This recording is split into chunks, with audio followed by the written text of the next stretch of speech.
right there under the cedar rafters in dripping springs, with the string lights reflecting off a floor so slick you could see your own second thoughts in it. Chase leaned into the mic and said he regretted marrying her. I heard the word before I believed it. Regretted. Thin as a mesquite thorn, sharp enough to snag skin. The mic threw a squeal across the barn. Somebody's boot heel stopped mid-scrape. A breath hitched behind me, 2 pews back, Aunt Gloria with her hand on her pearls whispering, "Y'all?" Like the syllable could stitch the moment shut. It didn't. Savannah's fingers tightened around her bouquet just once, a slight tremor that made the lilies hum like a struck tuning fork. I felt the ring box in my pocket turn heavier, as if gold could gain weight in a heartbeat. The hill country light was coming through the barn doors at an angle that always makes the dust look like slow snow. Camera flashes popped. A child coughed. Pastor Jim froze with his mouth half open and the order of service flopped over his knuckles like a white flag. I didn't move. Not yet. RR-12 had delivered a parade of pickups and Suburbans all afternoon. The gravel outside still held the heat. Inside, it was cool until it wasn't. The air shifted, that hush where folks don't dare say anything because saying it makes it real. I could count the sounds. Bowhair rasping once on the fiddle before it died, the AC giving a tired clunk, ice settling in a champagne bucket. And then the murmurs, not loud. Just little hill country stitches of talk. Bless his heart. And, you hearing this? And the kind of low whistle men give when a storm slides in sideways. Chase stood there, boutonniere pinned just off center, chin raised like he had prepared something brave and forgot the heroic part. He didn't look at Savannah. He looked at the mic head, at the cedar beam past it, anywhere but those eyes. His jaw worked. The cameraman nearest the aisle eased his lens down because even glass knew to be careful. You can tell a lot about a man when the room turns on its axis. Some flinch, some fold, some try a joke. Chase did none of that. He squared up as if regret could sound noble if you said it slow enough. "I'm just being honest," he added. "Only it wasn't loud. It was that soft, steady tone salesmen use when they're about to return your deposit and call it a favor." Savannah's breath came in little silver threads. I felt it through the arm she'd let me hold a minute earlier, when the music first started and her smile had picked up the same shape it had when she was 6 and learned to ride a bike on our street in Austin. Knees scabbed, hair flying, yelling, "Daddy, don't let go." The memory landed like a stone in my chest, quick and heavy. The ring box dug into my ribs. The license envelope in Pastor Jim's folio flashed through my mind like a road sign at dusk. File or don't. I took one half step forward and stopped. Not because I was afraid, because I wanted the room to register it all. The boots, the lace, the garland woven by my sister the night before, while we watched the Spurs lose in overtime, the pane of blue sky cut by the barn doors. If you don't take inventory in a moment like that, you forget what you're protecting. It was not a long sentence, what he said, just 8 words and a pause. But they crawled over the boards and into the places folks hide their pride. I saw Cole, the best man, go still in a way that meant calculation, not concern. He glanced toward the bar as if answers could be poured. 2 of Chase's cousins shifted like they wanted to bolt for the parking lot and then remembered their wives had the keys in those tiny beaded purses that look like jokes until you need Advil. My girl didn't cry, not then. She just looked at her own shoes, white leather, low heel because she'd promised me she wouldn't twist an ankle on my dime, and you could see her swallow once like she was pushing down a wave. When she lifted her chin, I saw everything at once. The way she used to set her jaw before a math test, the way she'd waved at me through the window of the DMV when she passed the exam and flashed that plastic card like it was a crown, the way she'd held her breath last month trying on this dress and whispering, "It's going to be perfect, Daddy." I don't care how old a man is. He can hold a lot in silence until he can't. The mic caught a tiny click when Chase's thumb tapped it, nervous or maybe deliberate, as if tapping for applause that wasn't coming. The string lights hummed. A gnat traced a halo around the one above his head. The floor seemed to tilt a degree toward me, and I realized the whole barn was waiting, Not for him, but for me. I breathed through my nose and tasted cedar and the faint sugar of the cake we'd hauled from H-E-B just before lunch, careful not to smudge the buttercream roses. I thought of the check I wrote last week, the one that made my hand shake because men like me don't type 6 digits on a banking app without swallowing hard. I thought of the condo on Lake Travis I'd booked for them, the keys already in a little envelope with a handwritten "Enjoy" tucked inside. I thought how regret is an odd word to lead with when a man's holding everything he asked for and a heart that isn't his to bruise. Time does a strange two-step in moments like that. It stretches and snaps. The fiddle player shifted his weight. Pastor Jim lowered the book. Somewhere near the doors, a toddler asked for juice in a voice that didn't understand the world had cracked an inch. And still, no one moved. They were all waiting to see if the father would turn into something else. Someone loud, someone unwise, someone who'd give them a different story to tell on the ride back toward Austin. I slid my hand against my jacket, feeling the outline of the box. The lid has a distinct give to it with a slight resistance before it yields. I didn't open it. Not yet. My other hand hovered near Savannah's elbow. Her skin was cool. The bouquet had a single bent petal now, barely noticeable unless you were the one staring at it, trying not to stare at the man who dragged the word regret into our family picture. If you were there, you'd remember this frame, not because of the drama, but because everything in it told the truth. The beam, the mic, the backdrop of live oaks beyond the door, and his mouth shaping a line he couldn't take back. Hold that picture. Fix it in your mind like a still from an old camcorder, because what happened next didn't erase the sentence he said, it answered it. And once I started, the night stopped belonging to the man with the mic. The lilies had that clean green sweetness that only lasts the first hour. After that, they turn loud. Right then, they were still gentle, a cool breath under the cedar rafters. The wax on the dance floor held the room like glass. I could see the outline of my boots, the scuffs from last spring still there like old arguments no one brings up. Every time I shifted my weight, the leather gave a soft complaint, and the floor flashed back a little slice of ceiling string lights, a little slice of sky. The ring box sat against my ribs like a pocket-sized anvil, not pain, just presence. It changed the way I stood. I kept it where I could feel it, because sometimes a man needs something that reminds him to keep his back straight. My fingers found the edge of it through the jacket, felt the faint seam where the lid would give if I asked it to. I didn't. Hill country light pushed in through the open barn doors, that warm late afternoon color that makes dust look slow and kind. It fell across rows of chairs, across a little boy's crown of hair, across the white runners somebody had fussed over all morning. Outside, the live oaks barely moved. Inside, you could hear small things, a whisper of tool against wood, the scrape of a chair foot, the tiny rattle of ice when a waiter topped off a glass he shouldn't have touched yet. The red flags didn't arrive like sirens. They came like pebbles tossed at a window. Chase rolled in late from US 290, blaming a wreck near the Belterra turn, and maybe there was one, maybe there wasn't, but I watched him walk the last 20 yards, checking his reflection in a phone screen instead of the face waiting for him at the end of the aisle. The vows card went missing next, a little square of cardstock he'd sworn he wrote out himself. He patted his pockets, looked at Cole, and shrugged like a man who expects the world to fill in blanks. "I'll wing it," he said earlier and smiled past me. Cole was the kind who looked cool until the room warms up. The jacket told the truth first. Dark ring under the arms, a shine where the fabric met the shoulder, a nervous thumb wiping at nothing on his lapel. He kept his eyes moving, not to find comfort, but to measure exits. I've seen that look in boardrooms and cheap diners, the same math, different ties. A guest's boot heel ticked on the floor in an offbeat rhythm, tap, tap, tap, tap, and for a moment that little sound was the only clock I believed in.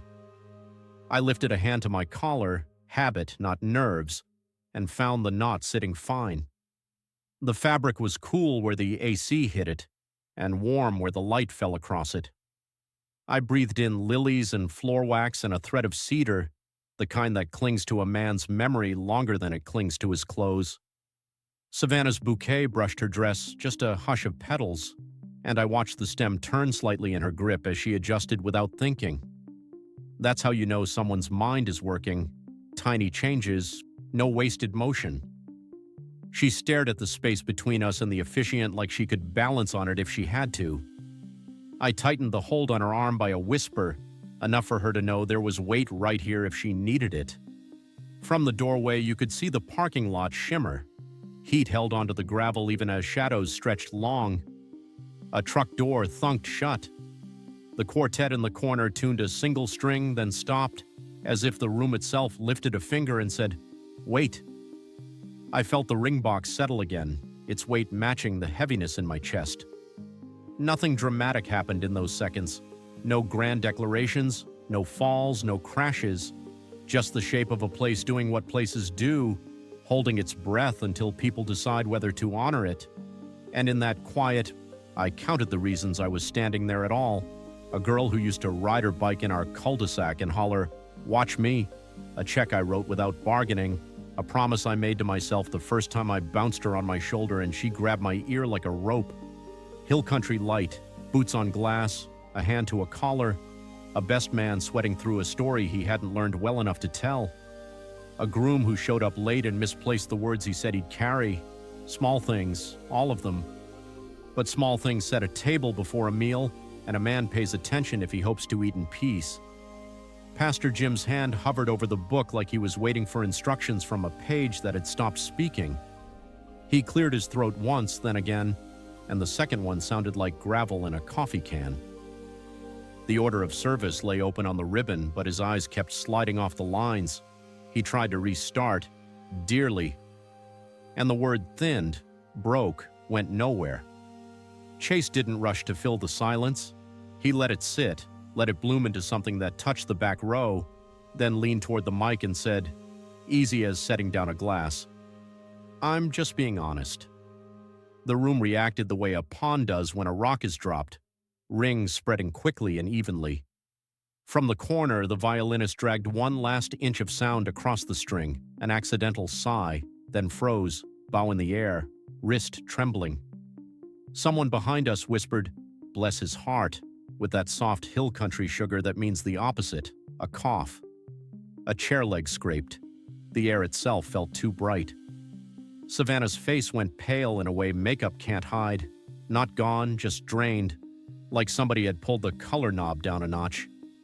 I watched the freckles on her nose sharpen against the sudden whiteness, watched her blink once, slowly, as if the act might keep her upright. Her knuckles whitened on the bouquet stem. The lily shivered. Cole's eyes started doing math. Door, bar, DJ, me. He kept slicing the room into angles, hunting a lever. His mouth worked around a sentence he hadn't been given, the way a man chews gum to keep from saying what he shouldn't. A shine spread under his jacket arms. He looked at Chase, and Chase didn't look back. Pastor Jim held perfectly still, a man inside a photograph. I could see the tiny rise and fall of his shoulders and the way the sunlight caught the rim of his glasses. His lips were parted, shaped for comfort he hadn't found words for. The book slipped a quarter-inch in his hands. When he caught it, relief washed over him like he'd rescued a child from a curb.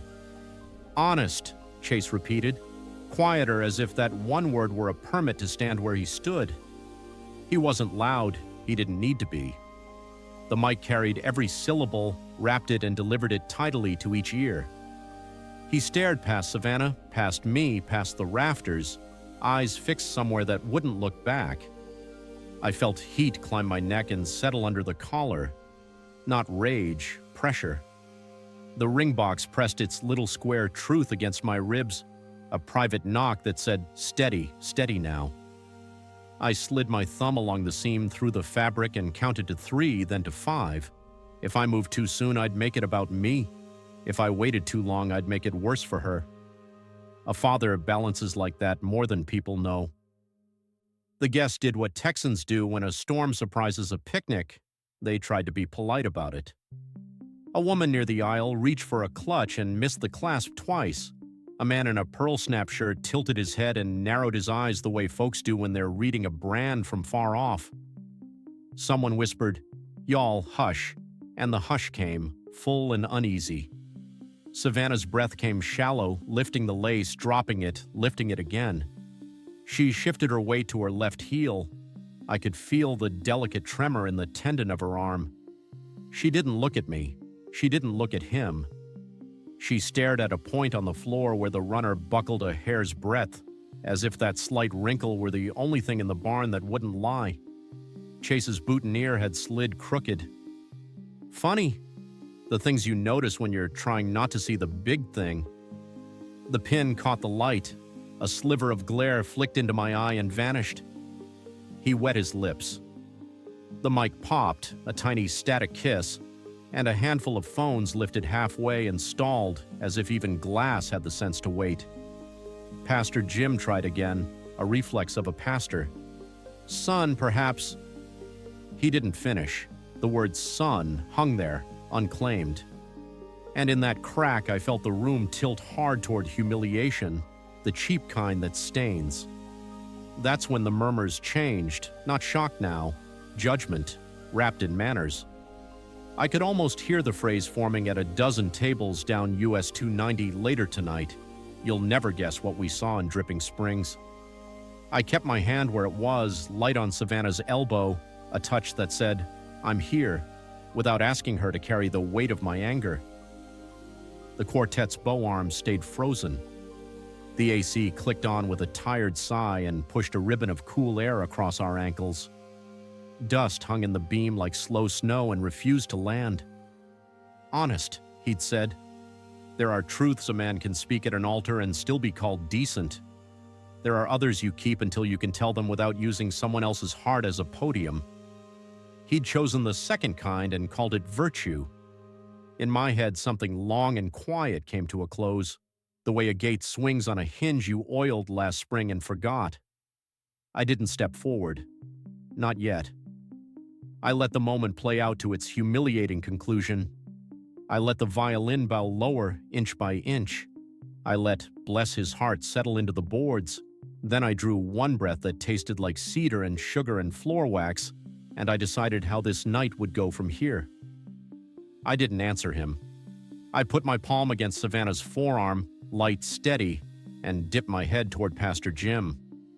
He understood without words. The book closed. The aisle parted the way mesquite gives when you press slow and sure. "Come on, baby," I said, quiet enough that only she heard. We moved off the runner, past the first row where Aunt Gloria's pearls had stopped rattling, past the row of groomsmen who suddenly needed to study their boots. The quartet kept their bows lifted, frozen saints. Priya met us halfway, headset tilted, eyes already scanning the room like a ranch hand counting gates after a windstorm. She lifted 2 fingers toward the AV table. The house mic gave a soft thump and died. The kind of silence that followed had a shape to it. No more electric hiss riding the ceiling, just breath and wood. Priya didn't waste the beat. She slid a cream envelope toward me as if passing a note in church. "Marriage license, Travis County stamped faintly in purple." I took it. The paper has temperature if you're paying attention. This felt cool against my palm. I slipped it inside my jacket right where the ring box lived. 2 neat corners, one over the other, Wade and Will side by side. For the first time since he had said regret, I felt something settle that wasn't anger. Not relief either. Control, returning like a bird that knows the way home. We cleared the threshold into the side corridor. The air there held different smells: hairspray, eucalyptus, a trace of brisket sneaking under the kitchen door. The walls were hung with hill country landscapes, live oaks under a big sky, the pedernales running low and bright, a windmill against a pale evening. Savannah's step stayed small and exact. Her dress whispered at her ankles. The floor here was old pine, not the slick wax of the main hall. It gave a little under each footfall, a quiet mercy. "Room's ready," Priya said, already 3 moves ahead. She kept her voice low. "I'll keep folks on the lawn. Take your time." At the end of the hallway, the bridal suite door waited with a ribbon tied around the knob because someone thought that would be cute. I reached past it and wrapped my fingers around the latch. Click. The sound was more than metal. It was a line drawn. I eased the door open and ushered Savannah in. The mirror caught us and tried to hand our faces back, hers pale, mine set. "Water?" I asked. She nodded. I passed a bottle from the vanity. Her hands shook once, then stilled against the plastic. She sat, not on the fancy chair, but on the little bench by the window where the light was honest. I stood where I could see both her and the door. Priya hovered just inside, like a good guard dog who knows when to give space. She raised a brow at me, then the headset. I answered with a slight nod. She took the cue and slipped out, pulling the door almost closed. The latch kissed the strike plate again, this time softer. Somewhere back in the barn, chairs scraped, feet shuffled, but it was all a room away now. The suite held quiet like a cupped hand. I set my palm over the jacket where those two corners met. The envelope edge pressed against the seam of the ring box. One piece of paper could move a county clerk's hand. One small hinge could return a promise or retire it. I wasn't thinking about speeches anymore. I was thinking about signatures, about the order of decisions, about how a father's job is sometimes nothing more glamorous than knowing which door to shut and when. Savannah looked up. "Daddy?" "I'm here," I said. "We file nothing until you say, not one thing." Outside the window, the light leaned gold over the oaks. The pictures in the corridor would look just like that now. Texas doing what Texas does when people misbehave under its rafters, staying beautiful anyway. I breathed in and out slowly, counting the beats the way I used to count fence posts on RR12 while driving her to school. Mic off, door shut. Envelope pocketed, box in place. 4 small things. Together, they felt like the start of taking the night back. Priya's office had a corkboard the size of a pasture gate, pushpins like little trail markers, twine connecting vendors to times to rooms. I stood in front of it, jacket still buttoned, Savannah behind me on the bench by the window, and let my thumb ride the edges of paper like a man reading Braille. Venue. Paid last Tuesday, deposit months ago, final balance when the caterer trucked in the rentals. I remembered clicking the transfer, how the number sat there on the screen a second longer than felt decent, and how I told myself it wasn't money so much as a promise kept. Bar package, settled by me too. Top shelf for the first hour, followed by beer and wine, a nod to both sides of the family. I joked with Priya about how in Texas you can always spot the uncle who thinks he's a bartender. She'd laughed and added an extra staffer anyway. The invoice listed my name, address, and phone number for emergencies. I could see every line. Honeymoon, a condo on Lake Travis, keys tucked in a small hotel-style sleeve with "Enjoy" written in my hand. Booked it when I still believed that after tonight, Chase would stand up straighter from the weight of the ring and the ring would mean something besides a photo. The HEB cake order sat clipped to one corner, a sheet with buttercream roses, 3 tiers featuring vanilla and strawberry flavors, and an extra box of cupcakes for the little ones. The pickup time had been noon. I'd been the one waiting in that line behind a mom with a cart full of Capri Suns. The receipt was stapled to a checkmark on Priya's grid. A silly detail maybe, but I had measured out this day in silly details because big days are just 1,000 small ones behaved. Under the cake order, catering schedule. A pitmaster out of Driftwood had set his crew in the gravel before noon, smoke riding the wind just enough to make folks' mouths water when they stepped out of their trucks. Brisket, sausage, beans with a backbone, white bread stacked in wax paper, another line with my initials next to it. A man signs his name a lot the month before his only daughter gets married. You start to recognize your own handwriting like a neighbor's face. Gift table ledger, Aunt Lila's neat script, columns ready for envelopes, the pen taped to the clipboard so it doesn't walk off. I had asked her to watch it, not because I worried about thieves, but because I wanted one Morales woman in charge of something that would matter tomorrow. Beside the ledger, a post-it with my number in heavy ink. If it rang, I'd answer on the first buzz. I eased 2 fingers against my jacket, habit now, feeling how the license envelope rode the same pocket as the ring box, their corners nested, paper and hinge, will and wait. It was a tidy way to think about a life, what you can change with a signature, what you can't unsay once it's spoken into a microphone. I figured he'd step up after today, I said, not loud, looking at the line where our last payment to the string quartet cleared.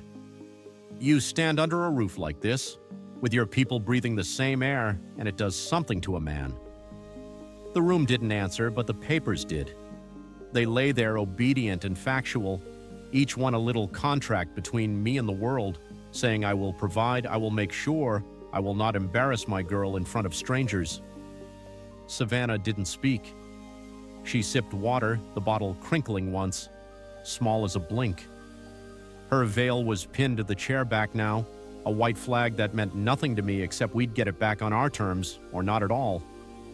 Priya's radio whispered in the hallway, 2 words about the lawn, 1 about the quartet. Guests were being poured onto the grass under the oaks, given some air, given something to look at besides an empty aisle. I pressed my thumb to a corner of the bar invoice and slid it up a 1/4 inch. Paper rasped against cork, a dry sound that reminded me of sand under a boot sole.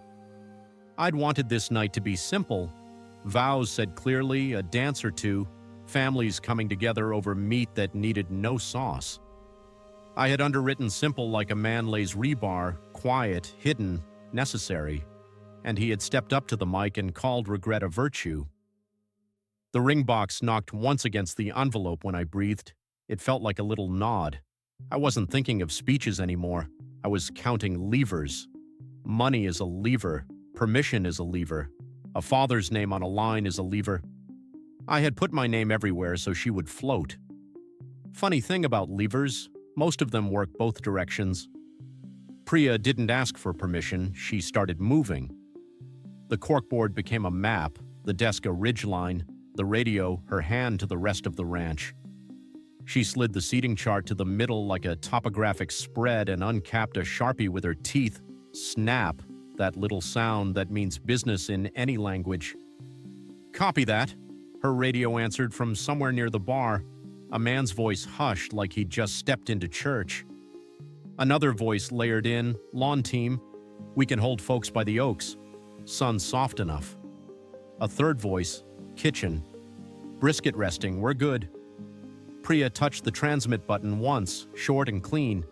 She knew how to keep a room together the way a good farrier keeps a horse standing.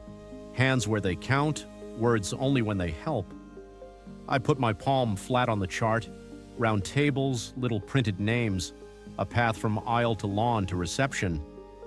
A life looks tidy on paper until a man puts his mouth to a microphone and bends it sideways. The Sharpie bled a slow black circle around the head table. Move these to the oak lawn, I said. No rush, smooth. She drew an arrow and printed lawn in block letters big enough for the next pair of hands. This room's ours till my girl feels safe, I told her, and felt the weight of it sit right in my chest, not louder, lower. The kind of tone men from Austin use when they mean it and don't plan to explain twice. Understood, she said, already writing. Hold license went on a post-it for Pastor Jim. She stuck it to the corner of his order of service with a press of her thumb, sealing it like a letter. The radio cracked again. AV to mute, confirm? And from the headset at her neck, she gave them a 2 with her fingers. The confirmation came back quickly. AV muted, copy. The room outside exhaled a little, the way cattle settle when a gate clicks shut. I felt for the jacket pocket, habit I couldn't stop now, the license envelope riding against the ring box, corners nested like 2 cards from the same deck, paper and hinge, will and wait. I let my hand fall and leaned over the desk. Keep the quartet, I said. Something easy, Texas waltz, soft. Folks need a place to put their eyes. Copy. She penciled waltz across Texas, low beside the music block, and keyed the mic. Strings hold soft waltz on lawn, 2 songs, then stand by? a faraway 10-4 from a fiddler with a sense of timing. We rerouted the line for photos in 3 strokes, arch, oaks, so the cameras would have something to do besides drinking a mess. She circled the guest book and drew an arrow to the porch table. I wrote Lila above it in my own hand because some jobs require a family name or they come out sloppy. Doors? She asked. Hold main. Let folks refresh outside. Keep the kitchen door for staff only. She relayed it. Copy that. 2 voices chimed, one from a kid guarding the side hall, one from the bartender who knew trouble when he smelled it. I listened as the radios knitted the barn into smaller, kinder rooms. A wedding isn't a battle, but the work looks similar when you're reclaiming ground. Mark lanes, steady the line, pull the wounded to shade. Savannah's water bottle crinkled once behind me. I could see her in the mirror, veil off, shoulders square like a runner at the blocks. She didn't ask what I was doing. She didn't have to. I angled the chart so she could see it at any time, and then I made myself small so she didn't have to look up. Priya slid a clipboard over. Run of show, she said. I crossed out 3 lines with the side of the Sharpie so it didn't squeal. Toasts, grand entrance, first dance. Not canceled, just moved to a future where she chose them. I wrote hold in the margin and boxed it. The ink smelled like school halls after hours. On the desk corner sat a stack of vendor envelopes. Bar, AV, strings, caterer. All the names that think they own a piece of your night. I tapped each one with a knuckle, counting seconds like I used to count posts along RR12 when she was late for school, and I was teaching her that time isn't the boss of us if we set out early. Anything else? Priya asked. 2 things, I said. No one knocks on this door unless it's me or Lila. She nodded. And if someone asks what's happening, you tell them exactly what's true. The bride is with her father and she's safe. Everything else is being handled. Copy, she said, and it landed like a sandbag on a tarp. Solid, practical, final. The radio hissed, then cleared. Guests are settled under the oaks. Drinks moving. We're good. I marked a small check beside lawn and put the Sharpie down. Outside this office, the barn would look like nothing had happened. Only softer, slower. The way Texas gets at dusk when the heat loosens its grip and you can finally hear your own breath. In here, the map had changed. Not loud, not messy. Just enough that the night belonged to my daughter again. I sat with the chart under my palm and let the smaller truths line up like fence posts along RR12. The kind a man drives past every day until one leans and you realize the whole run needs resetting. Little tells me I'd filed under Young or Nerves came back with their labels peeled off.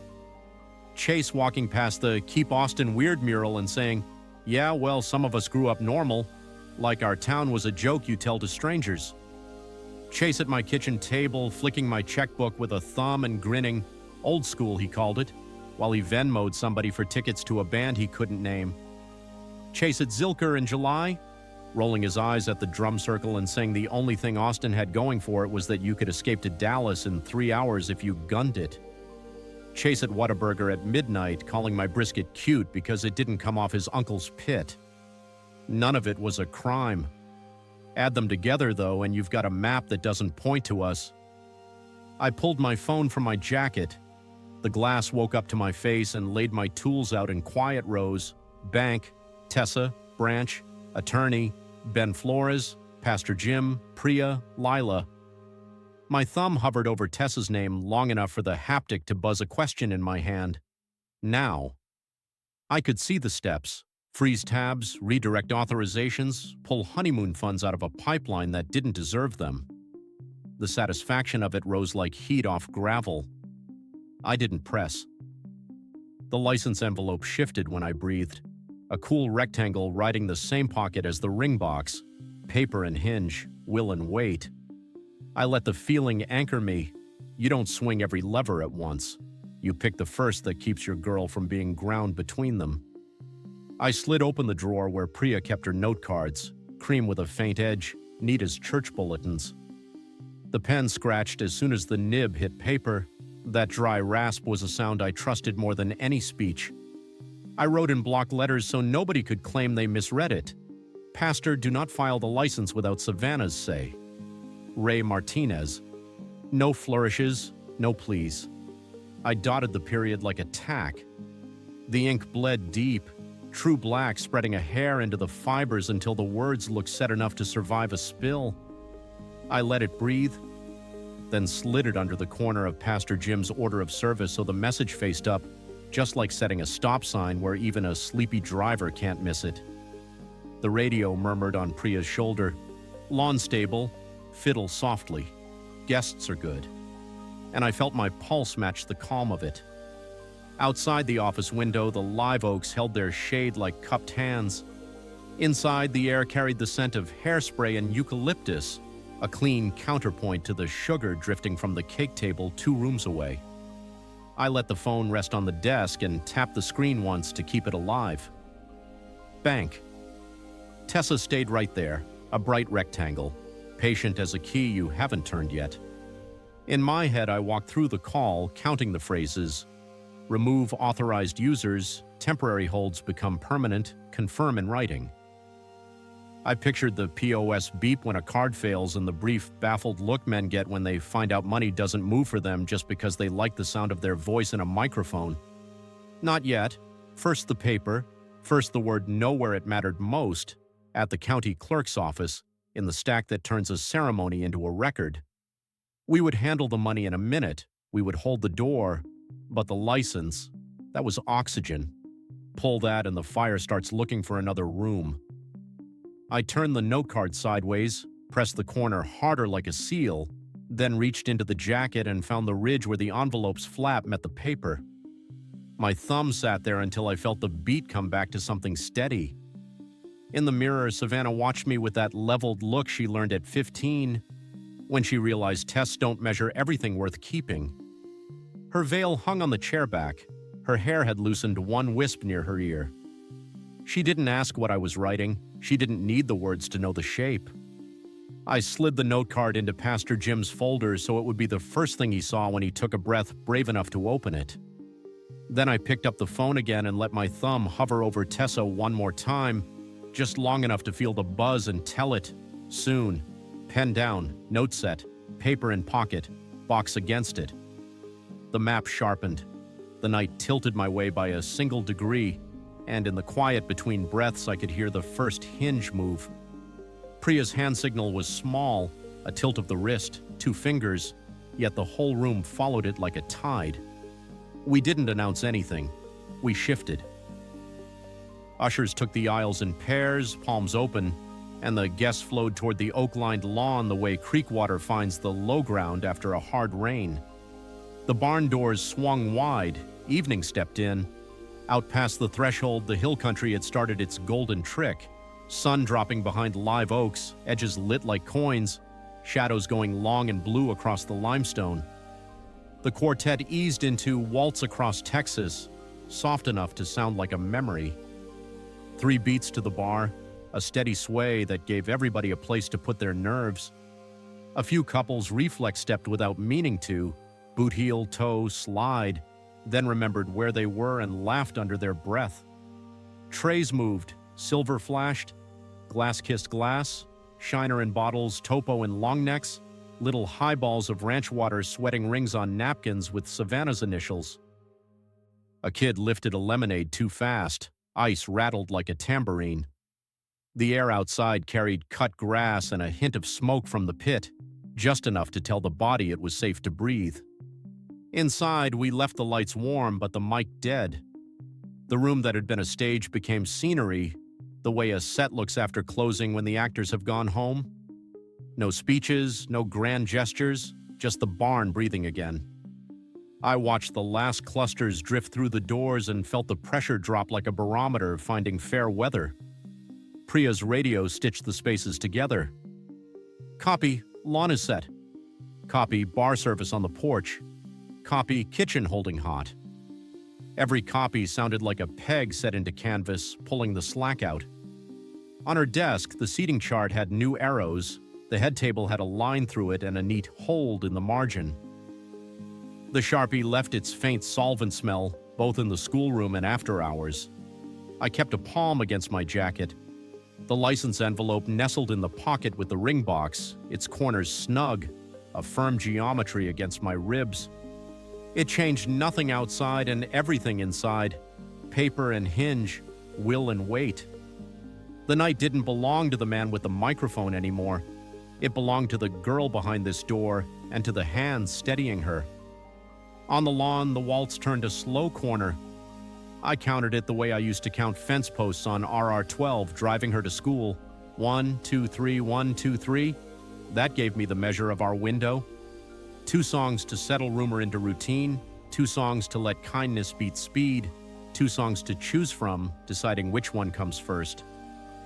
I looked through the office glass and saw reflections layered, oaks, string lights, my face at the far edge. Staff slipped by with trays angled just so, elbows tucked, eyes soft. A breeze lifted the edges of the porch runner and laid them down again. Somewhere a cicada tried a note and thought better of it. Resolve isn't loud.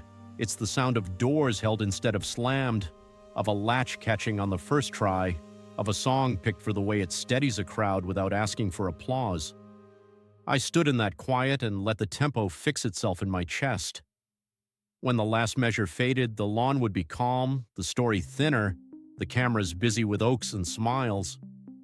And then the next hinge would move, the one that speaks a language men like Chase understand, numbers that stop saying yes. The waltz was still rolling softly over the lawn when I took the first lever in my hand. I stepped into the hallway, phone already open to Tessa, bank. She picked up on the second ring, that steady branch office calm I'd leaned on for years. "Ray, you good?" "Getting there. I need 3 things, straight and fast," I said, watching the office doorway where Savannah sat in the mirror light. "First, freeze any card or tab access tied to Chase Whitaker under my event profile. Second, route every new venue authorization to me only, voice confirmed. Third, text me a code, and when I read it back, you make those holds permanent." "Account ending in 2613? "That's the one." The text arrived. I read the 6 digits. Her keyboard clacked like rain on a tin roof. "Okay," she said. Whitaker removed as authorized user. "All merchant clearings require your voice. You'll see a confirmation email." "Timestamp it," I said. "We'll need the line later." "It's 7:12, she said, and I could hear her smile for the first time. "Be well, Ray." "Working on it." I ended the call. The license envelope wrote in my pocket with the ring box, corners nested, the feeling of paper and hinge like rails under the wheels. "Bar next," I told Priya, and we cut through the service hall. Behind the counter, the bartender, big forearms, hill country beard, was flipping pint glasses. I slid him a nod. "We're pivoting," I said. "No open tabs, cash or QR only, under Savannah's name. Every ticket closes at the pour." "Copy," he said, already pulling a little chalkboard off the shelf. Priya printed a QR code from her tablet. The laser printer coughed, emitting warm paper with a scent reminiscent of school. I tested the code, camera up, link clean to Savannah Martinez, event. Priya slipped it into a clear stand. We swapped the old open tab placard for the new sign. The plastic feet clicked on the bar top like a gavel. Out on the porch, a man in a pearl snap leaned in with a card. The bartender ran it on autopilot, relying on muscle memory. The POS chirped a single bright beep that wasn't yes. "Card's not running, bud," he said, calm as weather. "We'll do cash or scan right here." "Scan's good," the man said and lifted his phone. The line moved. The air didn't even ripple. Back in Priya's office, I opened the banking app. The Lake Travis condo sat in the transaction list like a promise waiting to be cashed. I thumbed to transfers, slid the honeymoon fund into Savannah, solo, watched the bar creep until it turned green. The number landed. I toggled guest access off. A small lock icon closed with a neat animation, and I liked the way it felt, even though it was pretend. "Done," I said mainly to the room. "Honeymoon's hers, no one else touches it." "Copy," Priya answered, as if money could hear radios. We moved to the gift table. Aunt Lila was already there, one palm on the ledger, pen taped to the clipboard, eyes that didn't miss. I handed her a stack of fresh envelopes and a roll of tamper tape. "You have the log," I said. "You seal everyone, your hand only." "My hand only," she echoed, and pulled the first flap down. She ran a thumb along the glue until it caught, then smoothed a strip of tape across the seam. I pressed it with my thumb, steady, deliberate, until the adhesive warmed and lay flat. She wrote Morales, received across the seam in block letters. We did the second the same way, and the third. From the lawn came the soft end of Waltz Across Texas and the shuffle of guests repositioning, the tempo of the night resetting by degrees. In the kitchen, metal clinked. On the porch, the QR stand threw a clean rectangle of reflection. "Caterer?" Priya asked. "Final payout waits on my signature," I said. "They'll get every dime, but on paper we pause till I say go." She keyed it in. Copy. I felt the edges of the license envelope and the ring box line up again when I took a breath. Paper and hinge, will and wait, then looked at Priya. "That's one lever," I said. "The one he understands first." At the bar, another bright beep sounded like a little door closing politely. The line didn't hitch. A tray slid past, glasses chiming like quiet spurs. Sunset reached through the live oaks and laid a long gold stripe across the porch floor, and I watched the stripe crawl an inch while the accounts obeyed. Money moved where it fed my daughter and nowhere else. The night took a half step back toward us and stayed. The first ripple hit the porch bar. I was halfway down the service hall when I heard the POS chirp, that bright little no, and the bartender say, calm as Sunday, "Card's not running, bud. We're cash or scan tonight." From the doorway, I caught it in profile. Chase, jaw tight, sliding a black card back across smooth wood like the table had offended him. Behind him, string lights threw a warm net over the oak limbs. He tapped the chip again. The reader blinked and flashed payment. Declined in a green rectangle that might as well have been a road sign. He laughed under his breath, show laugh, not real, and leaned on the bar. "Rerun it," he said. "Can't," the bartender answered without heat. "House is cash or QR, scan's right there." He turned the little stand so the square-faced Chase, tidy and innocuous as a church announcement. Chase glanced toward the lawn. Cole was already fielding a different brush fire, 2 servers asking about the head table and the new photo line. Sweat had drawn a crescent through the back of his jacket. He smiled at the staff with all his teeth and no eyes, flipped the seating chart card in his hand once, twice, like a coin he couldn't spend. "We'll get it sorted," he said. "Just give us a minute." It didn't sound like a plan. It sounded like a hope. My phone started its low, insistent buzz. Once, twice. I let it run. The preview lit up anyway. Neat gray lines over white. Chase, call me back now. Cole. We need to talk about the bar unknown, Dallas area code. This is ridiculous, Ray. Fix the card. I flipped the screen face down on Priya's desk and listened to it hum against the wood until it went quiet. At the bar, the bartender pointed at the QR with 2 fingers, the way a medic points to a tourniquet. No panic, just order. "Easy scan," he said. "Closes your ticket clean." The couple behind Chase lifted their phones without a word. The little chime, approved, landed with the soft satisfaction of a door catching on the first try. Chase went for the mic he used best, volume. "This was supposed to be handled," he told Cole when they met in the shadow between the porch and the barn door. He threw a look over my head that slid off me like rain off old tin. "Open a tab." Cole tried the smile again. The staff didn't buy it. "Y'all heard management," the bartender said, setting 2 shiners on a tray without looking up. "Cash or scan, next." Another buzz from the phone, this one longer, voicemail this time. The transcription caught a sentence mid-stride. Chase, voicemail. "You don't have to make a thing out of this, Ray. Unlock the..."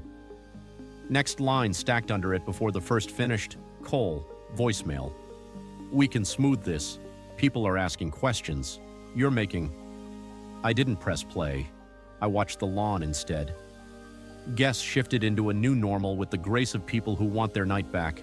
Aunts comparing boots, cousins angling for shade, a kid chasing fireflies like they owed him money. The quartet slid into something with a little more air. Priya ghosted past me, checked the QR stand, checked the bus tub, checked the eyes of the bartender. Everyone nodded once. Behind the barn wall, the kitchen clinked like a steady heart. In the office, the license envelope rode the pocket with the ring box, corners nested, paper and hinge, will and wait. Money had stopped saying yes to the man with the microphone. It hadn't raised its voice to do it. Chase tried the card one more time as if the machine might recognize the shape of his name if he held it just so. Payment declined. Blinked again, small and polite. He looked at the bartender like he'd found the wrong end of a lariat and didn't know how to flip it. Cole's phone lit his jaw from below, text stacking, staff waiting. He rubbed his temple with 2 fingers, searching for a lever that wasn't there. My phone buzzed once more. The preview chewed the beginning of a new sentence. Chase. Call me, right now. I let it ring.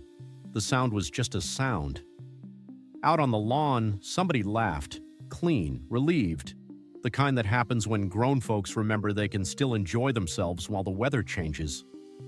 The first lever had landed. The room felt it. So did he. And the night, by one more degree, tilted our way.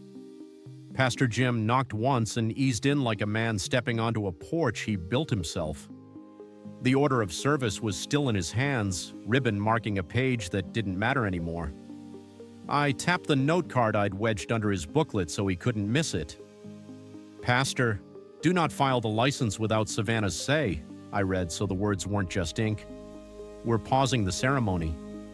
He let out a breath that had been stuck since the mic squeal. I haven't pronounced anything, he said, voice low. No vows exchanged, no signatures. We're not married folks standing here. We're people in a moment. He glanced at Savannah. Miss Savannah, I'll follow your lead. She nodded once. I pulled my phone, hit speaker, and thumbed Ben Flores, Austin. He picked up on the second ring like he'd been waiting at his desk on South Lamar for just such a night. Ben, it's Ray Martinez, Dripping Springs Barn Venue. I need 10 clean minutes. You have them, he said. Tell me what happened. No vows, no I now pronounce, I said. Pastor did not sign the license. Groom said a line into a live mic that ended the room. Understood, he said. Texas is simple on one thing. The license is a tool, not the marriage itself. A marriage needs a ceremony with consent, performed by an authorized person, and an executed license returned to the clerk. If there's no consent and no pronouncement, nobody's hit the switch. You keep it that way. Do not execute. Do not file. Pastor Jim leaned toward the speaker. Ben, Jim Hollister here. I'm the officiant. I did not pronounce. I did not take vows. The license is unsigned. Then you're fine, Ben said. 2 practicals. Get the bride's clear verbal on record and make a written note for your file, Jim, that the ceremony was suspended before the exchange of consent. Ray, keep the physical license secure. If y'all want, you can return it unexecuted to the Travis County clerk with a note, or let it expire. Either path's clean.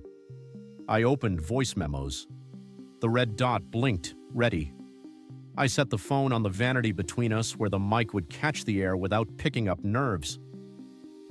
State your name for me, honey, I said, eyes on Savannah, voice steady. She straightened, the window light laying a soft edge along her cheek. Savannah Elena Martinez, she said. Her voice wobbled once and found its footing. Today's date, Dripping Springs, Texas. I do not consent to any officiant signing or filing a marriage license on my behalf. I do not consent to proceeding with this ceremony. Add that you want the license held unexecuted, Ben said through the speaker, calm as a tailwind. I want the license held unexecuted, Savannah repeated, eyes on mine. I want Pastor Jim to note the ceremony was stopped before vows. Good, Ben said. Save that recording, Ray, and text me a copy. Pastor Jim, write a one-line memo with time, place, and your observation. Ceremony suspended before exchange of consent. License unexecuted.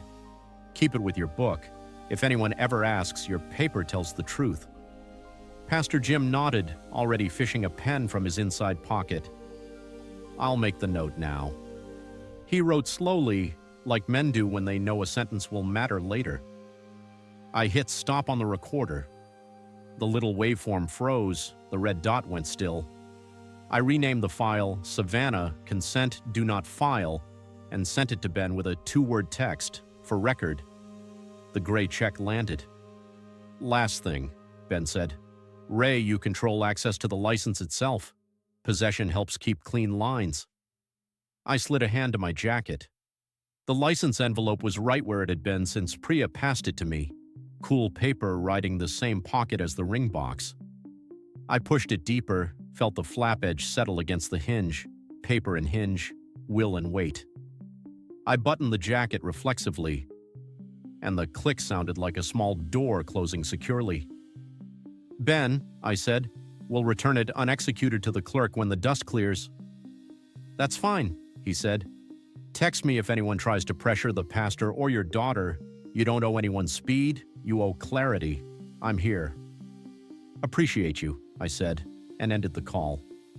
Pastor Jim finished his line, wrote the time, 7:19 p.m., and slid the memo under the ribbon in his book. He looked at Savannah, not at me. Miss Savannah, I'm at your service, he said. If you decide to step outside and tell folks you're taking the night back on your terms, I'll stand where you ask and say only what you want said. If you decide you're done for now, I'll walk you to the car and make sure no one bothers you. Either way, nothing gets filed. She breathed out, a long exhale that left the room calmer. Thank you, she said. I tucked the license deeper until it sat flat, corner under corner, the ring box snug against it like they were two parts of the same tool. The mirror caught the motion, envelope disappearing into the dark of the jacket. A red dot paused on a tiny screen, Pastor Jim's pen still uncapped over his line like a sentinel. In the hall, Priya's radio clicked. Lawn steady, bar steady, kitchen steady. 3 copy replies braided together. That's the paper, I said. He can't turn breath into law now. Next we teach him how numbers act when a man stops paying for his noise. Savannah stood, smoothed the front of her dress with both hands and faced the door. The latch was a simple thing, steel tongue, painted strike, but it felt like a lever bigger than metal. I put my palm over the pocket where paper met hinge, and the weight there told me we'd done the quiet work right. A soft tap, then the door eased open just enough for Aunt Lila to slip through sideways, like a woman who's been around enough weddings to know when not to use her elbows. She had a little pack of tissues crumpled in one fist and that look she keeps for strays and kin, steady, not pitying. She didn't rush my girl. She set the tissues on the vanity, took Savannah's free hand in both of hers, and waited until the breath evened out. Then she said it plain, the way folks from our side of Austin do when the sugar would only make a mess. Respect ain't optional. Savannah blinked once. The words landed like clean water. Priya nodded from the doorway, headset tilted, eyes asking permission to help without stealing the room. 10-minute quiet, she said, already counting with her fingers before I even answered. I lifted my phone, thumbed a timer to 10 kuaus, and set it face up on the vanity. The red numbers rolled down with that calm, merciless honesty clocks have.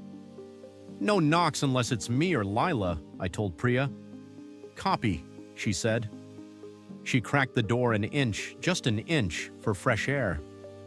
The hallway breeze found its way in, cooling the hairspray fog and laying a thin ribbon of oak and evening across the room. From the lawn came a hush of music, softer now, the quartet riding the edge of silence so folks could hear themselves think.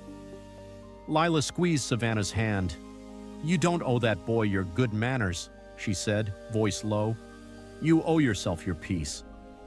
She dabbed under one eye with the corner of a tissue like she was blotting dew off a petal, not tears. Then she looked at me, not to ask, but to make sure I was exactly where I needed to be. I'm here, I said. Savannah nodded, just once, a nod you only catch if you're family. The license envelope pressed cool against my ribs where it rode the pocket with the ring box, paper and hinge, will and wait. Two corners telling me we'd already taken back the part of the night no one could see from a table. Priya ghosted the door wider by another finger's width and angled herself to block any stray eyes. Water's topped off, lawn's calm, kitchen's holding, she murmured. We're good. From the porch I heard the bartender's laugh, low, easy, as he called someone Bud and pointed to the QR stand like he was teaching a two-step. The world beyond this room could wait. Lila sat on the bench by the window so that she and Savannah were at the same level. Baby, she said, and it weighed a blessing, not a diminishment. You pick you first. We'll handle the mess. That's what families are for. Savannah's fingers curled around Lila's, then loosened, as if a fist in her chest had finally unclenched. She took another breath, deeper this time. The cracked door let in a little hill country dusk, cicadas testing their first notes, the faint drift of smoke from the pit, a touch of cedar that reminds a body it lives in a place older than any vow. The timer slid past 8:41. I watched it for a beat, then looked away. You don't stand over a person's quiet like a foreman with a clipboard. I set the phone down so the glow didn't crowd her and let the room have the sound it needed. Tissue paper whisper, dress fabric settling. The smallest clink as Pastor Jim set his pen back in his pocket outside and walked away to keep an eye on the lawn. Respect ain't optional, Lila said again, softer, so Savannah could hear it the way a tune repeats until it belongs to you. You say the word and we're done here, or you say the word and we stand you up straight and you tell them what's what. Either way, your choice first. Savannah met my eyes over Lila's shoulder. My choice first, she said, testing it. It fit. She held it. The door latch caught a breeze and gave a tiny click like a polite reminder that it was working. The room felt larger by an inch. I kept my hand on the pocket, paper and hinge, and let the timer count down the last few seconds of our pause, not toward a script, but toward whatever my daughter would ask for next. Cole caught me where the service hall narrows, right by the ice machine that coughs every 30 seconds like an old mule. Let's smooth this over, he said, smile too quick, shoulders squared like he thought posture could substitute for sense. I stepped once to my left so my back touched the wall, cold, drywall, steady, and he couldn't circle me. The license envelope pressed cool against the ring box in my pocket, paper and hinge, will and wait, corners nested like a reminder not to waste words. Not tonight, I said. He leaned in, dropping his voice to the kind of voice men use when they're about to sell you your own hat. People are talking, Ray. Chase got flustered. We bring him up, he says 2 lines, you nod, pastor raps it, and we all get to the brisket. Nobody needs the drama. Behind him, one of the venue guards drifted into place. Boots, dark sport coat, plain clothes, the little earpiece curving over his ear like a question mark. Another came from the kitchen end, hands loose, eyes on Cole's shoulders. They weren't loud about it. Absolute security never is. Cole noticed anyway. He exhaled through his nose and tried again. Look, sir, Ray, y'all don't want to make this the thing folks remember about Dripping Springs. Help me help you. Tell him to try me, I said, and I let the words sit there, level. No front porch thunder. Just a line a man can step over if he wants to learn what the grass feels like on the far side. He blinked. Try you how? However he thinks men handle regret, I said. But hear me. He doesn't get the mic. He doesn't get the door to that room. He doesn't get a tab. And if he leans on my daughter or the pastor, we're done with courtesy. We'll be done with property rights. We'll be done with Hayes County deputies asking him why his evening got so short. Cole glanced toward the lawn where the quartet had floated into something lighter, the kind of tune that forgives chairs scraping. He tilted his head back toward me. You froze the cards. I froze my money, I said. He still spends. Just not on my roof. That's petty, he tried. That's parenting, I answered. He shifted his weight, Right foot, left foot, like a colt looking for a gate. He's asking for a chance to fix it, Ray, 1 minute on the mic. Just being honest came out rough. We can spin it. Honesty isn't a slide you grease after you shove someone down it, I said. There's no spin. Pastor Jim isn't filing. The license is unexecuted. And it stays that way unless my daughter speaks otherwise, on record. The money that had his name on it no longer does.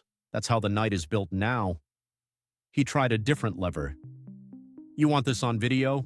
You want 100 phones catching you shutting a man out?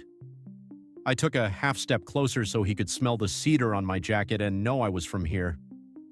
I want my girl safe. If 100 phones need to learn how that looks in Dripping Springs, we'll teach them. The plainclothes on my right touched his sleeve, just 2 fingers, a waiter's polite nudge that means last call. The earpiece caught a glint from the hallway light. Cole dropped his voice to a whisper that was more hiss than help. He'll come to that door. He'll find it locked from my side, I said, and he'll find me on it. The ice machine coughed again. Somewhere down the corridor, a pan hit a rack with a clean, bright ring. On my phone, Ben Flores's name rested 1 thumb away if I needed to read the law out loud. I didn't. Here's the path, I said, calm. You walk him to the lawn. You tell him the bar takes cash or QR. You tell him Pastor Jim is off the clock until my daughter invites him back on. If Chase wants to talk to somebody, he talks to me, on the porch, with security listening and your phone put away. He will not speak through you to her. He will not speak through a microphone to save face. Those are my terms. Cole looked past me, past the guard, toward the sliver of oak and evening. He wasn't brave. He was calculating. When he spoke, the smile had gone. He's not gonna like this. He didn't ask me what I liked at the altar, I said. We're even. The guard on my right tipped his chin. We good here, sir? We're good, I said without taking my eyes off Cole. Cole held for 1 heartbeat more, then the shoulders fell a notch. He tucked his hands in his pockets like a boy sent to fetch wood and nodded once. I'll tell him. You do that, I said. He backed up 2 steps, almost bumped the ice machine, recovered and turned toward the spill of light that meant lawn and music and a night that no longer belonged to him. The guards peeled off with the grace of men who train not to be noticed. One touched his lapel mic and murmured, "Service hall clear." A soft copy answered from the doorway like a bird call. I stood there a second longer, feeling the square edges in my pocket, paper and hinge, and the steadiness they gave my spine. Then I headed back toward the suite where my daughter waited, and the only vote that counted was the one that lived. I walked back into the suite, and the first thing I saw was her hands. Not the dress, not the mirror, just Savannah's hands, thumb and forefinger worrying the bottle label into a soft curl. A slight shake, nothing dramatic, like the tremor a leaf gets when the breeze is thinking about starting. It put a crack in me that I didn't expect. I've seen her take a softball to the shin and grin. I've seen her pull a splinter with her own teeth at Zilker and keep climbing. That little shake made me want to throw the door open and drag the night outside by its collar. I didn't. I closed the door with that gentle click a latch makes when it's on your side and stayed where she could see me without having to lift her chin. The license envelope pressed its cool rectangle against the ring box, paper and hinge, will and weight, steadying my ribs like a palm. "Breathe with me," Aunt Lila said, already counting, slow and sure. In for 4, hold for 4, out for 6. Savannah matched her. Shoulders up, pause, shoulders down. The second breath got all the way to her belly. The third one smoothed the shake. I stood close enough for her to catch my nod in the mirror. Not a "you can do it" nod, the other kind. The "I'm here even if you can't" kind. Lila angled so that she and my girl were level, their knees almost touching, the tissue loose in her fingers. "He made a scene," she said, voice low enough the walls had to lean in to hear. "But you don't owe the scene a thing. She picks herself today, not the show." Savannah's eyes lifted to Lila's, then to mine. A long look. A quiet one. The kind we started using the year she discovered grades weren't the same thing as worth. A faint smile tugged at her mouth. Not a happy one, but a resolved one. "I don't want the license filed," she said, steady now. "Not unless he says it out there. Not to you, not to me, to them. Owns it, all of it, no spin." "That's your line," I said. "We'll keep it." Lila squeezed her hand once, a little pulse. "And if he doesn't?" Savannah let out a breath that took the last of the tremor with it. "Then we're done here. Tonight's mine." The room took that in. Even the air seemed to settle, the hill country dusk slipping through the cracked door and laying cedar and smoke across the vanity like a blessing. Out on the lawn, the quartet let a phrase hang and did not chase it. Folks murmured the way people do when they're choosing kindness out loud. A cicada tried a note, realized the hour wasn't right, and went quiet. I touched the pocket again, paper against hinge, and felt the corners line up like two answers to the same question. The voice memo sat saved in my phone with her words on it. Ben's text was green and sure. Pastor Jim's note lay under the ribbon, the time written neatly. 7:19 p.m. We had the ground under our boots. "Say it one more time," Lila asked, soft as cotton. "For you." Savannah nodded, a real one this time, the kind that moves the neckline of a dress by a hair. "No filing unless he owns it publicly. My choice first." I repeated it with her so the room knew it wasn't just a sentence. It was a plank we could both stand on. She widened the crack in the door with 2 fingers and let the cooler air through her hair. A wisp of it settled along her ear. The timer on the vanity rolled past its last red seconds and went dark without a beep. We didn't need the alarm. We had the decision. I offered her my arm the way I did when she was small and insisted on walking the curb all the way to the end of our street. She didn't take it. She stood on her own. That counted too. "Whatever comes next," I said, "we keep that line." She nodded once more, deep breath steady now, and the tiniest, fiercest part of me, the one that keeps a ledger no one else sees, checked a box I hadn't known I needed. My daughter chose herself.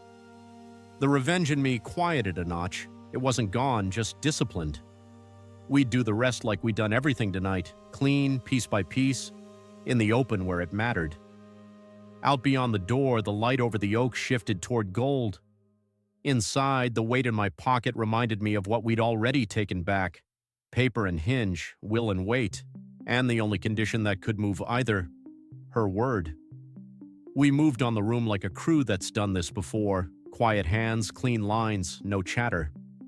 First, access.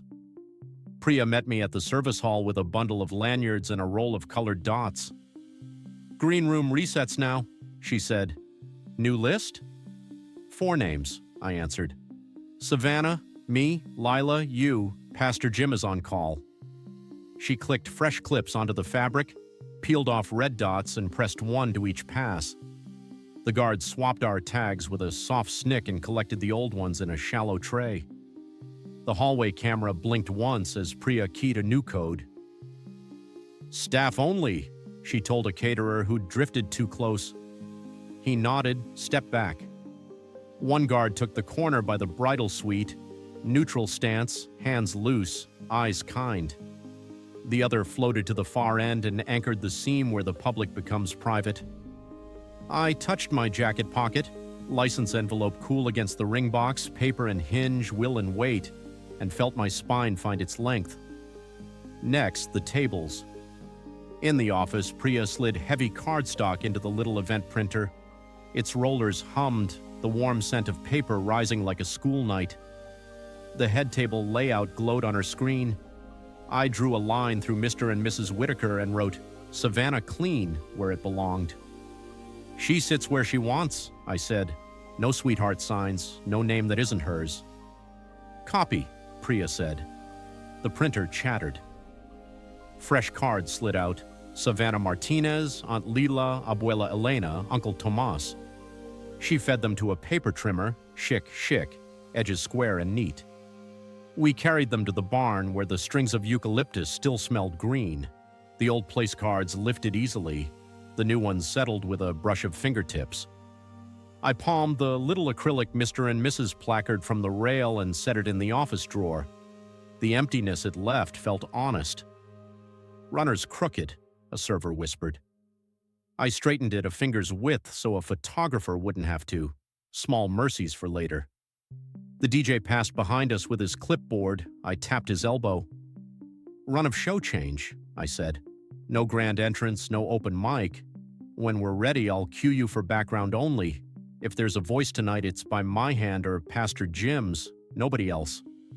He nodded, lips tight, the way men do when they've worked enough halls to know what stops trouble. "Copy, sir. Locking mics." He turned the little gain knobs down and slid windscreens into a case, clicked the latches shut, clack clack like holstering tools. Then his things. Security opened the door to the groomsman's room with a keycard that beeped politely. The air smelled of cologne and starch. On a chair, Chase's tux jacket, a tie knotted and abandoned, cufflinks in a dish with a lone quarter. No one was inside. Good. "We inventory, we don't touch anything that isn't his," I said. One guard read off items, the other wrote on a claim tag with the time and our initials. I lifted the jacket by the hanger as if it might remember its dignity if I treated it right. A garment bag hung from a hook, black nylon, zipper teeth closed to the neck. I slipped the tux inside and drew the zipper down, zip, a clean, unapologetic sound. Shoes in a shoe bag, toiletries into a small valet tray, wallet stayed, phone stayed. We packed only what the venue would be responsible for returning. The claim tag looped the handle, the duplicate stub stuck to a clipboard with a carbon copy. I wrote "Pick up front desk" and signed R. Martinez's so nobody could pretend to be confused. "Where to stash?" the guard asked. "Coat check inside of the desk," I said. "He gets it when he's going, not while he's thinking." Copy.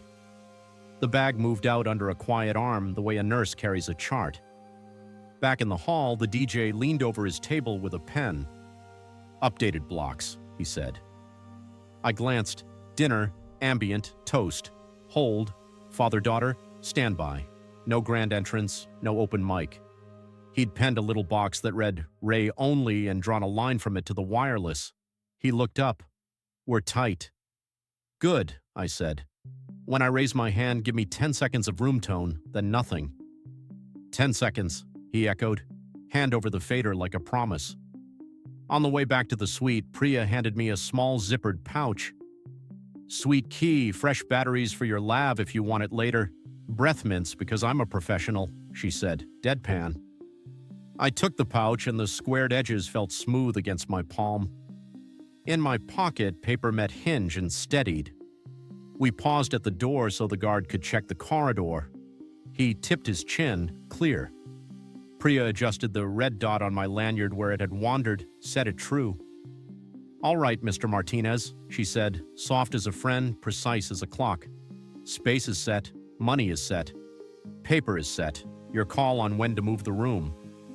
Inside, the suite was the same and not. Savannah sat by the window with Lila, shoulders loose now, the kind you see on women who have just chosen something that fits. The cracked door let in air that smelled like oak and a line of smoke from the pit. My timer on the vanity was dark. We didn't need it anymore. I looked at my daughter and kept the report short. Access reset, head table fixed. His things are boxed for pickup. Mics are by invitation only. You tell me if and when we step out. She nodded once. That nod felt like a key turning. Somewhere out on the lawn, a glass chimed a friendly note. Not a toast, just two people forgetting the weight and tapping a rim to hear the ping. The barn held steady. The night had the shape of a map I knew how to read. I touched the pocket one more time, license envelope and ring box nested, paper and hinge, and felt the line between us and them lock into place without drama, without noise, precisely the way a door ought to close when it's yours. The lawn had found its balance. That was my cue. I stepped onto the porch, tipped my chin to the DJ. He slid the fader down and gave me the 10 seconds we'd agreed on, room tone only. String lights hummed, ice settled, a chair leg whispered, then nothing. I took the wireless. "Evening," I said, no preface. "Name's Ray Martinez. I'm the father of the bride. 2 sentences for you, and then we go back to being neighbors under these oaks. I let my eyes find Savannah first, by the window inside, veil off, shoulders set, and then the room. The license is unfiled. My daughter's dignity comes first. No bark.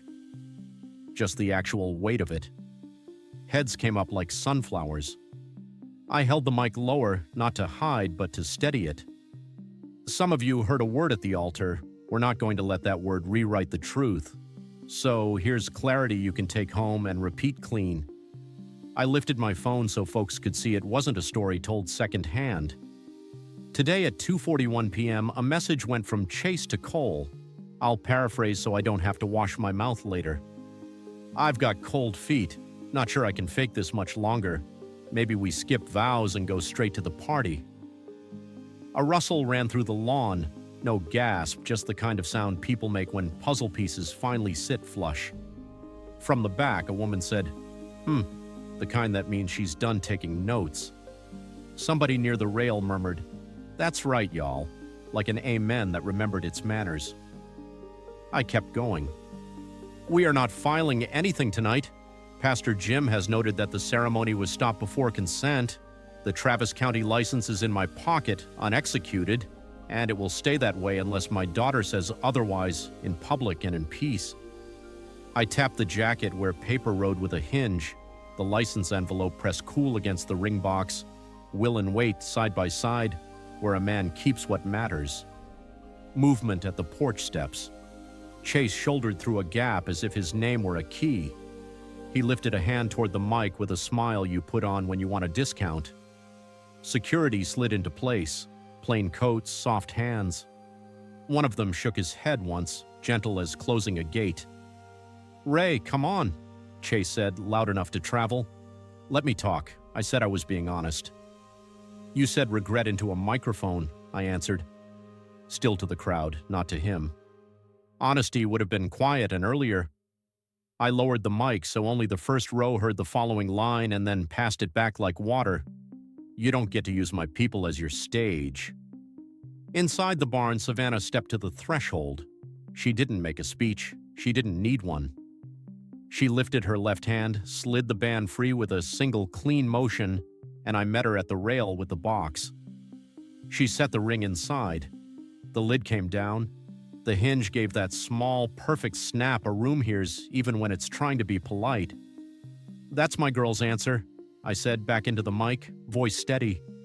"We're going to eat, dance, and love each other like we planned. If you need a tab, the QR is on the bar. If you need the door, it's open." Chase started forward as if momentum would carry him through. Security touched his sleeve the way a waiter guides you to a better table. "This way, sir." No shove, just a turn. He tried the smile again. It had no teeth left. The crowd didn't boo. Folks are kinder than that out here. A few shook their heads. One old boy under the oak said, "Time to go, son," in a voice that had moved more stubborn things than a groom. The porch doors swung on their hinges. Evening took his outline and the last of his noise. Out past the threshold, gravel shifted under dress shoes. A car door thunked. A starter coughed awake. The sound rolled toward US 290 and got small. I handed the mic back to the DJ. "Give us something a body can breathe to," I said. He nodded and set a low waltz under the night like a rug that doesn't trip you. Savannah stood beside me now, chin level. I didn't ask if she was ready. I offered my arm the way a man provides a sturdy post in a high wind. She laid her fingers there, not leaning, choosing. Behind my ribs, paper-pressed hinge, license against ring box, and for the first time since the word at the altar, I felt the balance sit right where it belonged. Neighbors exhaled. Someone whispered, "That's right, y'all." And the hill country held us while we took the night back.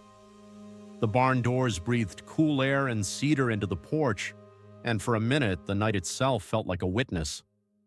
Then Chase reappeared at the threshold, hair finger combed, smile rehearsed thin.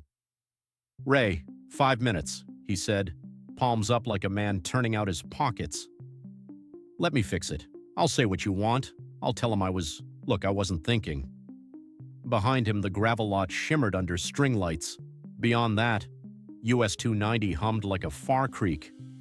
Security held a polite distance. Hands free, shoulders square, eyes soft. A couple of guests lingered by the rail, the way folks do when they're not trying to pry, just making sure decency holds. I set one hand on the door jamb, the other over the inside pocket, where the paper pressed against the hinge, license against ring box, will and weight reminded my ribs to stay put. "You had the microphone," I said, calm. "This is the door." He took half a step closer, hit the line the guards had already drawn with their eyes, and stopped. "I'll apologize. I'll go back in and—" "No re-entry," I said. "Not tonight." He blinked like he'd misheard. "You're really going to, after everything. You said regret at the altar and called it virtue," I said. "Out there, I answered you clean. In here, I keep my girl safe." Two truths, one night. A breeze lifted the hem of the porch runner and laid it down again. From the lawn, laughter rose and settled. No jeer, no spectacle, just people remembering they were allowed to enjoy the evening without him. The DJ kept the music low, a steady waltz that made even the quiet sound look after. Chase tried a different key. "You froze the cards. Fine, just don't shut me out like some—" "You're not shut out of the world," I said. "Just this room, my room. You can call tomorrow during daylight hours if you'd like to make it public so that people can hear, but you're not walking back through this door on momentum and manners." He looked past me as if Savannah might appear and rescue his script. She didn't. He looked at the guards. They didn't puff up, didn't shrink, just held their posts like good fence posts have a line. His smile frayed at the edges. "Sir," one of the guards said, gentle as folding a napkin, "we can walk you to your car." Chase opened his mouth, closed it. I watched him choose between pride and the walk, the way a man weighs whether to argue with the weather. He huffed a laugh that wasn't one and shook his head. "This isn't over," he said. "It is for tonight," I answered. He stood there a beat longer, then turned. The doors swung wider on their hinges, no slam, just a clean arc, and the night took him. Gravel popped under soles. A key fob chirped. Taillights glowed red, paused, and slid toward US 290, shrinking into a thin smear of light that bent around the bend and went small. I stayed at the jam until the dark settled where his outline had been. The guards eased back without being told. Somewhere behind me, a glass chimed, not a toast, just the accidental ping of two rims wanting to hear themselves. I touched the pocket, paper against the hinge, and let the calm that comes after a storm choose my next breath. The public scene was flipped now. No microphone, no plea, just a door doing its job and a father keeping it.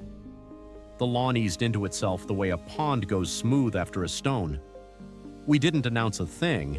Priya lifted her hand, the DJ caught it, and a fiddle found the first sweet line with steel guitar laid soft underneath. Folks in boots drifted into a loose circle, the kind that forms when people are ready to be kind on purpose. Her night, I told Priya, and she was already pivoting, servers slipping out with family-style platters, brisket sliced like dark satin, links cut into clean coins, beans with enough backbone to matter, bowls of pickles and onion moons, stacks of white bread tucked in wax paper. The smell of smoke and pepper made a new kind of promise. Champagne flutes found hands, stems tapping stems with that light clink that sounds like permission. Laughter settled back without trying to be brave about it. I held out my arm. Savannah took it, not leaning, choosing, and we stepped to the open spot the circle left us. The DJ eased the tempo into a two-step, 1-2, 1-2, and the string lights threw bright coins across the boards. Boots scuffed the perimeter like a friendly guardrail. Someone whooped once, softly, then shushed himself, and it turned into a smile that traveled. We moved easily. I kept my palm at her shoulder blade, the way I taught her when she was 15 and thought dancing was for other people, left close, right close. She followed without thinking, breathing with the room now, not against it. Her dress cleared my toes by the width of a thumb. She looked past my ear where the night lives, and I watched her forget to hold her jaw tight. "Good?" I asked. "Good," she said, and it was. Around us, the circle breathed. Boots slid and turned, hands cupped shoulders. Couples found a sway that matched the trees. The fiddle pushed a grin into the steel sent it back. The DJ kept it low enough for conversation to sit on top like a hat that fits. Plates moved along tables. Pass left, thank you, take what you like. Neighbors being neighbors. I felt for my jacket without breaking step. The license envelope rode the pocket with the ring box, corners nested. Paper and hinge, will and weight, quiet as a holstered tool. I wasn't checking to see if they were still there. I was telling them they could rest. They answered by not answering at all. We made a slow orbit of the floor, once, then again, the circle pulling wider to give us room we didn't need but appreciated.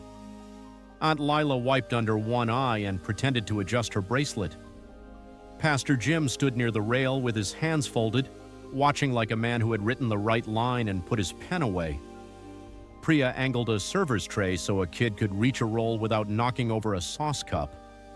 Every small motion said the same thing. Tonight belongs to the woman in the white dress on her father's arm.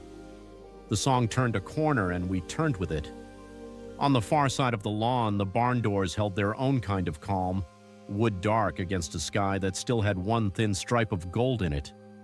Somewhere past the oaks, a cicada tried a test note, got it right, and signaled to the others that it was time. We finished where we started, the center of the circle, with our eyes level. I let go first because that's the job. She pinched my coat lapel and smoothed it even though it didn't need smoothing. A couple at the edge touched rims, clink, and it rang just long enough to feel like a bell. The DJ read the room and kept the next tune friendly.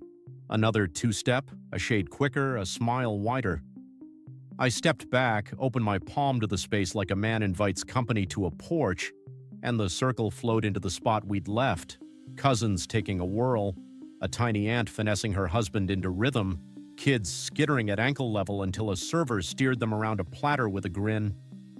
Her night had taken its shape without speeches. We had done the heavy lifts in quiet. Now the room did the rest. I touched my pocket one more time, paper against hinge, and let my hand fall. The music held, the oaks held, our people held. And for the first time in a long time, I wasn't measuring anything but the space my daughter had claimed. We kept the talking short and the listening long. I raised my glass just enough to catch the string lights. "To choosing yourself," I said.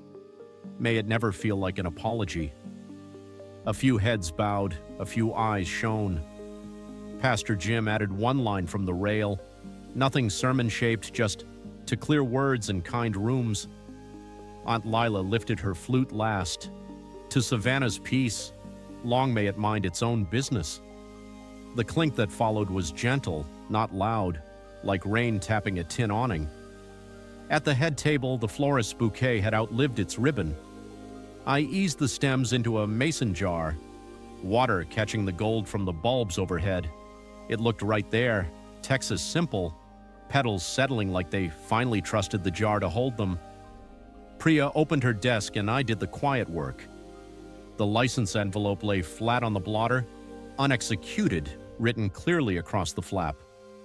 I ran a strip of tamper tape over the seam, pressed my thumb to warm it, then printed the time and my initials along the edge. The paper was clicked into a clear document sleeve, which slid into a rigid folder. The folder was then placed into her office safe with a soft thunk. "It'll be here in the morning," Priya said. "We'll take it to the clerk when you're ready." I nodded.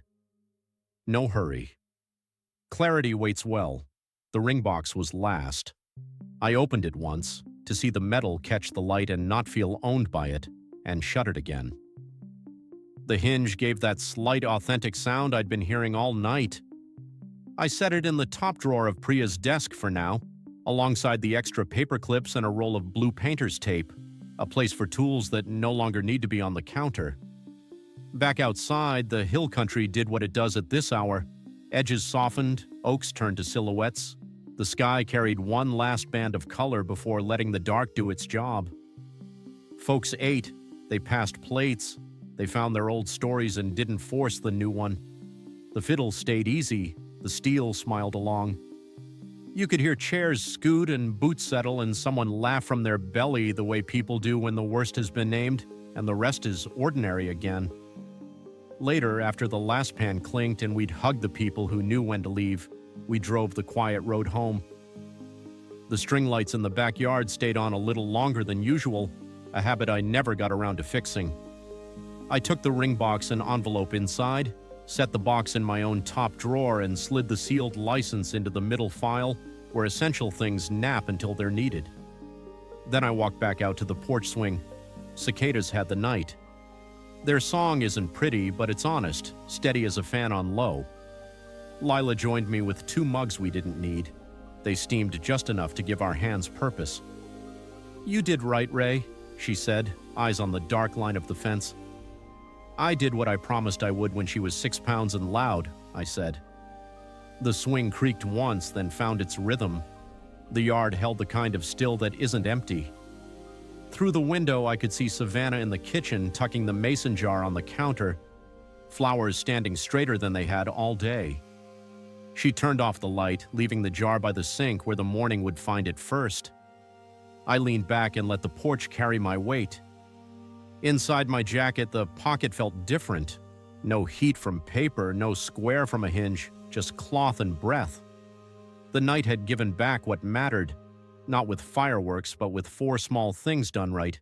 Money put to order, paper told the truth, doors held, voices used with care. Cicadas lifted and fell. The swing answered. Somewhere a dog barked once and decided he'd said enough. I didn't count the minutes. I counted the breaths between them, and each one came easier than the last. If you've ever chosen dignity over approval, this one's for you. We've got more nights like this where a steady voice and a shut door change everything. New stories every day. Tap subscribe, ring the bell, and meet me back under the string lights tomorrow.